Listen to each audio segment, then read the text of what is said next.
Hello दोस्तों, आपका फिर से स्वागत है आज की हमारी न्यू वीडियो में। तो चलिए शुरू करते हैं आज की हमारी सेकंड पार्ट वीडियो, जो कि है मानव नेत्र और प्रतिबिंब का बनना। मानव नेत्र द्वारा प्रतिबिंब का बनना। सबसे पहले देखते हैं कि हमारी जो प्रकाश किरणें हैं मानव नेत्र में कहाँ से कहाँ तक चलती हैं। ठीक है, ये हमारी आँख है। सपोज कर लो आँख से कुछ दूरी पर ये वस्तु रखी है। ठीक है, तो सबसे पहले जो प्रकाश की किरणें चलेंगी वो हमारे सबसे पहले कॉर्निया पर टकराएंगी, फिर जली द्रव में जाएंगी, फिर लेंस से टकराएंगे, लेंस से अपवर्तित होने के बाद में कांचाभ द्रव में जाएंगी। ठीक है, फिर रेटिना पर पड़ेंगे और रेटिना पर हमारा जो प्रतिबिंब बनेगा वो उल्टा वास्तविक बनेगा। ठीक है, सूचना, अब यहाँ पर जो प्रतिबिंब बना जो क्या होगा, यहाँ से सूचना प्रकाश तंत्रिकाओं से रेटिना की संवेदी कोशिकाओं से होकर जो ये सूचना मिली इसको, ठीक है, वो प्रकाश तंत्रिकाओं से होकर रेटिना की संवेदी कोशिकाओं से होकर मस्तिष्क में चला जाता है। मस्तिष्क के अनुभव के आधार पर हमें प्रतिबिंब सीधा दिखाई देता है। तो इस बात का विशेष ध्यान रखना है कि रेटिना पर प्रतिबिंब जो बनता है वो उल्टा और वास्तविक बनता है, न कि सीधा। सीधा हमें अपने ब्रेन के खुद के अनुमान के आधार पर दिखाई देता है। ठीक है, अब एक आता है हमारा समंजन क्षमता। ये क्या होती है? नेत्र लेंस पारदर्शी ऊतक का बना होता है। जो लेंस होता है वो कैसा बना होता है? पारदर्शी ऊतक का बना होता है, जिसके आर पार होता है, देखा जा सकता है। नेत्र लेंस की फोकस दूरी को आवश्यकता अनुसार परिवर्तित करने की क्षमता को ही नेत्र की समंजन क्षमता कहते हैं। इसकी जो लेंस की क्षमता, जो लेंस होता है उसकी फोकस दूरी को परिवर्तित भी किया जा सकता है। जब वस्तु नेत्र के समीप आती है, तो नेत्र की मांसपेशियां लेंस पर दबाव बढ़ाती हैं, जिससे नेत्र लेंस की वक्रता त्रिज्या तथा फोकस दूरी कम होने लगती है। ठीक है, तथा नेत्र लेंस की समंजन क्षमता बढ़ने लगती है। जब भी कोई वस्तु नेत्र के अधिक पास आ जाएगी तो मांसपेशियां क्या करेंगी? नेत्र लेंस पर दबाव डाल देंगे, जिससे क्या हुआ? फोकस दूरी कम हो जाएगी। अब लेंस की फोकस दूरी क्या होती है? लेंस तथा रेटिना के बीच की दूरी हमारी क्या कहलाती है? लेंस की इसकी फोकस दूरी कहलाती है। नेत्र लेंस से रेटिना के बीच की दूरी लेंस की फोकस दूरी कहलाती है। नेत्र लेंस की फोकस दूरी परिवर्तनशील होती है। जो फोकस दूरी होती है वो बदलती रहती है। किसकी सहायता से? पश्चिमी मांसपेशियों की सहायता से। ठीक है, अब पढ़ते हैं नेत्र का निकट बिंदु। अक्सर ये एक नंबर में पूछ लिया जाता है कि नेत्र का निकटतम बिंदु कितना होता है। इसका मतलब ये हो गया कि हम वह दूरी जिस पर रखी कोई वस्तु बिना किसी तनाव के अत्यधिक स्पष्ट दिखाई देती है।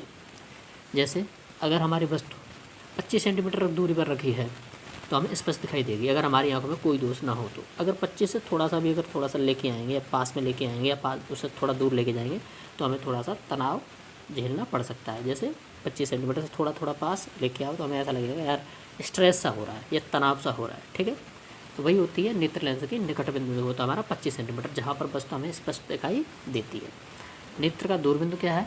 वह दूरबिंदु जिस पर रखी वस्तु को व्यक्त नेत्र द्वारा स्पष्ट देखा जा सकता है, बिना किसी लेंस के, बिना किसी दबाव के वो उसको स्पष्ट देख सकता है, वो होता है नेत्र का दूरबिंदु।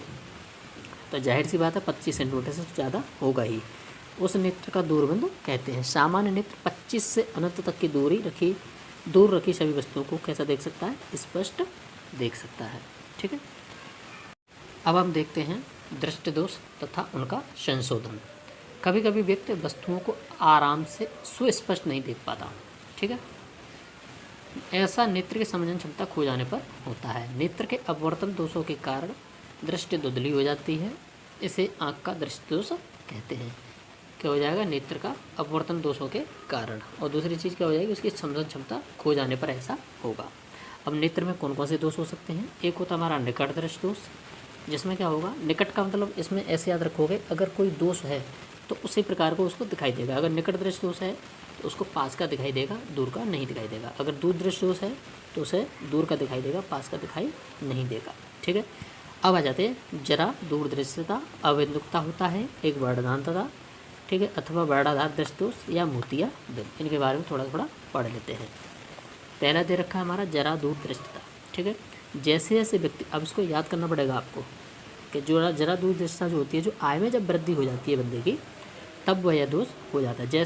वैसे वैसे उनकी मांसपेशियां कमजोर होने के कारण नेत्र की समंजन क्षमता कम हो जाती है। तो आप इस तरह पॉइंट भी याद रखेंगे कि आय में वृद्धि हो जाती है, इस कारण नेत्र की समंजन क्षमता कम होने लगती है, जिससे व्यक्ति को दूर या निकट दोनों ही वस्तुओं को देखने में स्पष्ट दिखाई नहीं देता। दोनों ही उसको दिखाई नहीं देती, ना पास की और ना ही दूर की।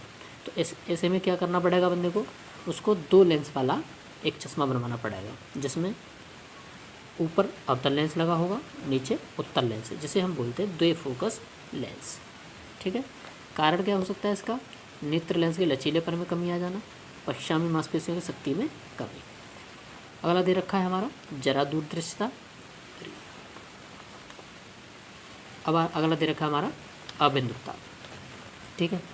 इस दोष में क्या है? इस दोष के कारण मानव नेत्र को एक ही दूरी पर रखी क्षैतिज और ऊर्ध्वाधर वस्तुएं रेटिना पर एक साथ फोकसित नहीं होती, इसलिए इन दोनों दिशाओं में वस्तु धुंधली दिखाई देती है।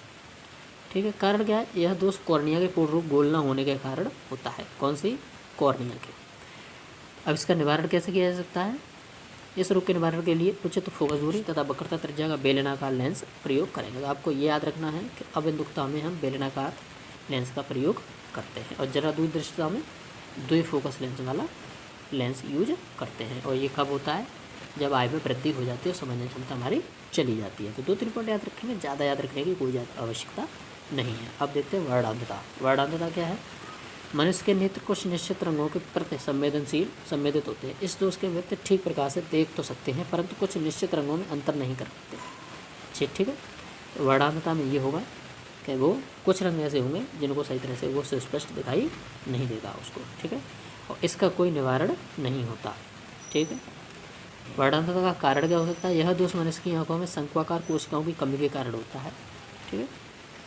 तो इसको भी याद रखेंगे कि यह रोग किसकी वजह से? सबसे पहले तो वो रंगों में कुछ निश्चित रंग हैं उनको ठीक प्रकार से। अब अगला देखते हैं मोतियाबिंद। मोतियाबिंद क्या है? कभी कभी अधिक उम्र वाले व्यक्तियों के नेत्र लेंस धुंधले या दूधिया हो जाते हैं। देखा होगा आपने बहुत सी आंखों को, उनके में एक वाइट स्पॉट सा आ जाता है। तो जरा दूरदृष्टता जो होती है वो आयु बढ़ने पर बढ़ती है, पर इसमें क्या होगा? मांसपेशियाँ कमज़ोर हो जाती हैं। पर इसमें क्या होगा? उनका जो लेंस होता है वो दूधिया या सफ़ेद रंग का हो जाता है। दूधिया हो जाता है। ठीक है। दुधला या दूधिया। नेत्र स्पष्ट नहीं देख पाता, इस स्थिति को मोतियाबिंद कहते हैं। जब नेत्र कम अथवा पूर्ण रूप से दृष्टि क्षय हो जाता है तब शल्य चिकित्सा द्वारा ही दृष्टि वापस लौटाई जा सकती है। ठीक है। ये हो गया हमारा। अब हम पढ़ते हैं इम्पोर्टेंट टॉपिक, वो है हमारा निकट दृष्टि दोष।